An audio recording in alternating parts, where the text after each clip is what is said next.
इन वीडियो में असां नबी करीम सल्लल्लाहु अलैहि वसल्लम जी अतरत जा ॿ अनमोल गुल ऐं जिगरे रसूल हज़रत इमाम हसन ऐं हज़रत इमाम हुसैन अलैहिस्सलाम जे नंढपण जे हालात ऐं वाक़िया जे बारे में ॼाणींदासीं।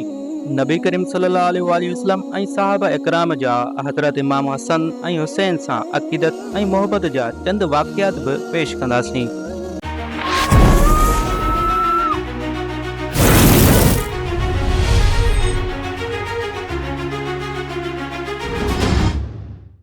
रमज़ान सन टे हिजरी मदीनतुल मुनव्वरा में हज़रत अली ऐं हज़रत फातिमा रज़ियल्लाहु ताला अन्हा जे घर में इमाम हसन अलैहिस्सलाम जी विलादत थिए थी।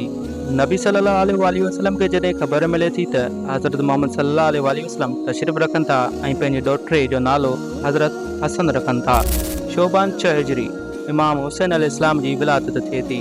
नबी करीम सल्लल्लाहु अलैहि वसल्लम पंहिंजी ॿिन्ही ॾोहिटनि जा नाला हज़रत हारून अलैहिस्सलाम जे पुटनि जे नाले यानी शबर ऐं शबीर जे नाले ते रखियो। हीउ अहिड़ो नालो हो जंहिंखे अल्लाह अहले अरब जे ज़हननि खां लिकाए रखियो हो। हज़रत मोहम्मद सल्लल्लाहु अलैहि वसल्लम फरमायो, हसन ऐं हुसैन जन्नती नालनि मां ॿ नाला आहिनि। इमाम हसन ऐं हुसैन इमामुल अंबिया हज़रत मोहम्मद सल्लल्लाहु अलैहि वसल्लम जी आगोश रहमत में परवरिश पाई। नबी करीम सल्लल्लाहु अलैहि वसल्लम पाण पंहिंजे ॾोहिटनि जी तरबियत फरमाई। पाण खे पंहिंजे ॾोहिटनि सां बेहद प्यार हो। हज़रत अंस जी रिवायत आहे त नबी सल्लल्लाहु अलैहि वसल्लम जॾहिं सजदे में हूंदा हुआ त इमाम हुसैन अलैहिस्सलाम पाण सल्लल्लाहु अलैहि वसल्लम जी पुठीअ ते सवार थींदा हुआ। पाण सल्लल्लाहु अलैहि वसल्लम पंहिंजे सजदे खे वॾो करे छॾींदा हुआ। हिकु मौक़े ते जॾहिं पाण सल्लल्लाहु अलैहि वसल्लम खे अर्ज़ु कयो वियो त ए अल्लाह जा रसूल, तव्हां सजदो वॾो छो करे छॾियो हो? त पाण सल्लल्लाहु अलैहि वसल्लम फरमायो त मूं ते मुंहिंजो पुटु सवार हो, उन जे लाइ मूंखे जल्दी उथणु मुनासिब न लॻो। नबी करीम सल्लल्लाहु अलैहि वसल्लम पंहिंजे ॿिन्ही ॾोहिटनि जी हिकु अज़ीम फज़ीलत बयानु फरमाई जेका ख़ुसूसी तौर ते इमाम हसन ऐं हुसैन खे अल्लाह जे तरफ़ां अता कई वई हुई। हज़रत हुज़ैफ़ा बयानु कनि था त मूं हिकु ॾींहुं नबी सल्लल्लाहु अलैहि वसल्लम खे बेइंतिहा ख़ुशि ॾिसी पुछियो त ए अल्लाह जा रसूल, तव्हांजी हिन मुसरत जी छा वजह आहे? त पाण फरमायाऊं, ए हुज़ैफ़ा, अॼु हिकिड़ो अहिड़ो फ़रिश्तो नाज़िल थियो आहे जेको मूं वटि पहिरियां कॾहिं बि कोन आयो हो। उन मूंखे पंहिंजनि पुटनि जी मुबारक ॾिनी ऐं चयो त फातिमा रज़ियल्लाहु ताला अन्हा जन्नत जे औरतुनि जी सरदार आहे ऐं इमाम हसन ऐं हुसैन जन्नत जे जवाननि जा सरदार आहिनि। हज़रत सईद बयानु कनि था त हू नबी सल्लल्लाहु अलैहि वसल्लम सां गॾु हिकु दावत लाइ निकिता। हज़रत हुसैन रज़ियल्लाहु ताला अन्हा घिटीअ में खेॾनि पिया। नबी सल्लल्लाहु अलैहि वसल्लम माण्हुनि खां अॻिते वधिया ऐं पंहिंजा हथ वेकिरा कया। इमाम हुसैन हेॾे होॾे भॼंदा रहिया। नबी सल्लल्लाहु अलैहि वसल्लम उन्हनि खे खिलाईंदा रहिया। एतिरे क़द्र जो उन्हनि खे पकिड़े वरितो। पाण सल्लल्लाहु अलैहि वसल्लम पंहिंजो हथु हज़रत इमाम हुसैन अलैहिस्सलाम जे मथे जे मथां रखियो ऐं बोसो वठी फरमायो, हुसैन मूं मां आहे ऐं मां हुसैन मां आहियां। अलाह उन सां मोहबत रखे जेको हुसैन सां मोहबत रखंदो हुजे ऐं अलाह उन सां बुग़्ज़ रखे जेको हुसैन सां बुग़्ज़ रखंदो हुजे। हिन फरमान में नबी सल्लल्लाहु अलैहि वसल्लम पंहिंजी उम्मत खे ही ऐलान करे छॾियो त इमाम हुसैन सां मोहबत ईमान वारनि ते फ़र्ज़ु आहे ऐं हिननि जो दुश्मन मोमिननि जो दुश्मन आहे। हिकु मौक़े ते पाण फरमायाऊं त बेशक अलाह हर नबी जी औलाद उन्हनि जी पश्त मां पैदा कई आहे ऐं बेशक अलाह मुंहिंजी औलाद अली जे पश्त मां पैदा फरमाई आहे। हिकु ॾींहुं रसूलुल्लाह सल्लल्लाहु अलैहि वसल्लम हज़रत हसन रज़ियल्लाहु ताला अन्हु खे गॾु वठियूं मस्जिद जी तरफ़ निकिता ऐं उन वक़्तु हज़रत हसन अलैहिस्सलाम हिकु नंढा ॿार हुआ। रसूलुल्लाह सल्लल्लाहु अलैहि वसल्लम मस्जिद जे मिंबर ते चढ़िया ऐं माण्हुनि खे ॿुधायो त मुंहिंजो ही पुटु सरदार आहे जेको हिन ज़मीन ते मौजूदु हुअण वारो सभ खां मौजूदु घराणे खां तालुक़ रखे थो ऐं बेशक अलाह हिन जे ज़रिए मुस्लमाननि जी ॿ वॾी जमायतुनि में ठाह कराईंदो। इमाम हसन जी बरकत सां अलाह उन्हनि ॿिनि जमायतुनि खे पाण में मिलाए छॾींदो ऐं जंग ऐं वेड़ जो मुकमल ख़ात्मो थींदो। इमाम हसन ऐं हुसैन अलैहिस्सलाम जी हस्ती खे अलाह आख़िरत ऐं दुनिया में बुलंद करे छॾियो। हिन ॿिनि शहज़ादनि जो नंढपण निहायत ई फ़क़्र ऐं तंगदस्ती में गुज़रियो। उन जे बावजूदु बि आले मुहम्मद हमेशह साबित क़दम रहिया ऐं अलाह जे तरफ़ खां उन्हनि खे हमेशह के बि मदद ईंदी हुई। हिकु रिवायत में अचे थो त हिकु दफ़ो जॾहिं ईद जो चंड निकितो त ॿई शहज़ादा हज़रत फातिमा रज़ियल्लाहु ताला ॾे आया ऐं चवण लॻा, अमी जान, सुभाणे ईद आहे, सुभाणे मदीने जा ॿार नवां कपिड़ा पाईंदा, त असां नवां कपिड़ा न पाईंदासीं। उन ॻाल्हि ते हज़रत फातिमा ॾाढो परेशान थी ऐं पंहिंजे जिगरनि खे दिलासो ॾिनो त उन्हनि जे लाइ बि अलाह कपिड़नि जो इंतज़ाम ज़रूरु फ़रमाईंदो।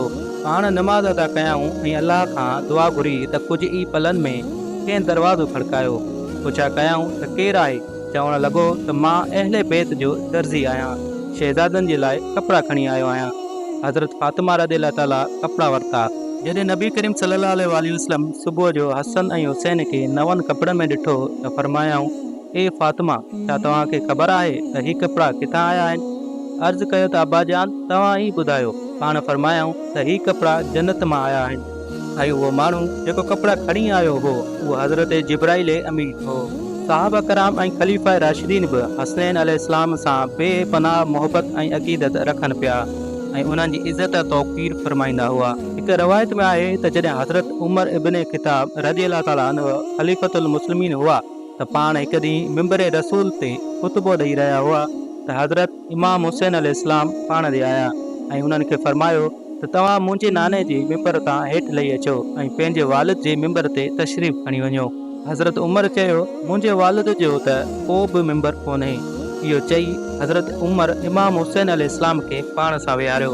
पोइ हू मिंबर तां लही हज़रत हुसैन खे पंहिंजे घर वठी विया ऐं फरमायो, ए मुंहिंजा पुट, तव्हांखे ही कंहिं सेखारियो आहे? पाण फरमायाऊं त कंहिं बि न। हज़रत उमर फरमायो, जेकॾहिं तव्हां असां ॾे ईंदा वेंदा रहो त ॾाढो सुठो लॻंदो। हिकु ॾींहुं हज़रत इमाम हुसैन उन्हनि जे घर विया त हज़रत उमर तन्हाईअ में हज़रत मुआविया सां गुफ़्तगू करे रहिया हुआ। हज़रत इमाम हुसैन ॾिठो त हज़रत इब्न उमर दरवाज़े ते बीठा आहिनि। हज़रत इब्न उमर इमाम हुसैन अलैहिस्सलाम खे अंदरि अचण जी इजाज़त न ॾिनी त हू वापसि हलिया विया। जॾहिं हज़रत उमर सां इमाम हुसैन अलैहिस्सलाम जी मुलाक़ात थी त पाण फरमायो, ए मुंहिंजा पुट हुसैन, तव्हां असां ॾे छो नथा अचो? त हज़रत हुसैन फरमायो, मां हिकु ॾींहुं आयो हुउसि ऐं तव्हां मसरूफ़ हुआ, पर तव्हांजे प्यारे पुट इब्न उमर मूंखे इजाज़त न ॾिनी त मां वापसि हलियो वियुमि। इन ॻाल्हि ते हज़रत उमर फरमायो त तव्हां त अब्दुल्लाह इब्न उमर खां वधीक इजाज़त जा हक़दार आहियो, छो त असांजे मथे ते जेको ही ताज शराफ़त आहे, ही सभु कुझु अलाह ताला तव्हांजे घराणे जे बरकतुनि सां ई ॾिनो आहे। ऐं पोइ हज़रत इमाम हुसैन जे मथे ते हज़रत उमर शफ़क़त सां हथु रखियो। उन तरह मोरखीन लिखियो त हज़रत उमर रज़ियल्लाहु ताला अन्हु हज़रत इमाम हुसैन जो वज़ीफ़ो पंहिंजनि पुटनि खां वधाए रखियो हो। उन ते हज़रत अब्दुल्लाह इब्न उमर पंहिंजे वालिद हज़रत उमर सां हिकु मौक़े ते शिकायत कई त तव्हां मूंखे हुसैन खां घटि वज़ीफ़ो ॾींदा आहियो, जॾहिं त असां ॿिन्ही खे बराबरि जो हिसो मिलणु खपे।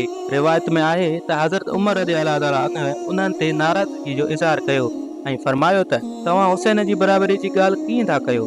तव्हां उमर जा पुट आहियो ऐं हू रसूलुल्लाह जो ॾोहिटो आहे। अॼु अगरि तव्हांजो वालिद अमीरुल मोमिनीन आहे त हुसैन जी बरकत सां आहे। उन लाइ हिन सोच खे ज़हन मां कढी छॾियो। हिकु रवायत जे मुताबिक़ हज़रत उमर वटि मदीने में शाही ईरान जो खज़ानो माल गनीमत जे हिसाब सां पेश कयो वियो। हज़रत उमर उन जे बारे में साहबनि खां मशवरो वरितो त हिन खे कहिड़े तरह विरायो वञे, यानी कहिड़ी शइ सां मापे या हथनि जे बुकनि सां अंदाज़ो करे विरायो वञे। उन ते हज़रत अली रज़ियल्लाहु ताला अन्हु फरमायो त बुकनि सां ॾियणु वधीक बहितर आहे।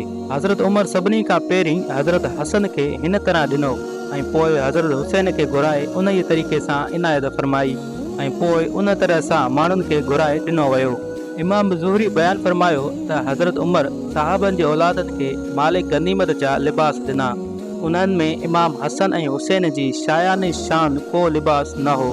हज़रत उमर यमन जे इलाइक़े जी तरफ़ माण्हुनि खे रवानो कयो ऐं वालीअ यमन खे हुकुम मोकिलियो त उन्हनि ॿिन्ही शहज़ादनि यानी हज़रत हसन ऐं हुसैन जे लाइ ख़ुसूसी क़ीमती ऐं ख़ूबसूरत लिबास तयारु करे मोकिलियो वञे। जॾहिं उहो लिबास उतां खां तयारु थी आयो ऐं उन्हनि ॿिन्ही शहज़ादनि पातो त उन वक़्तु हज़रत उमर उन्हनि खे ॾिसी फरमायो त हाणे मूंखे दिली ख़ुशी थी। वधीक अहिड़नि वीडियोज़ जे लाइ असांजे चैनल खे ज़रूरु सब्सक्राइब कंदा ऐं बेल आइकन खे ज़रूरु प्रेस कंदा त जीअं हर नई अचण वारी वीडियो तव्हां ताईं पहुची सघे। पंहिंजो ख़्यालु रखिजो। अल्लाह हाफ़िज़।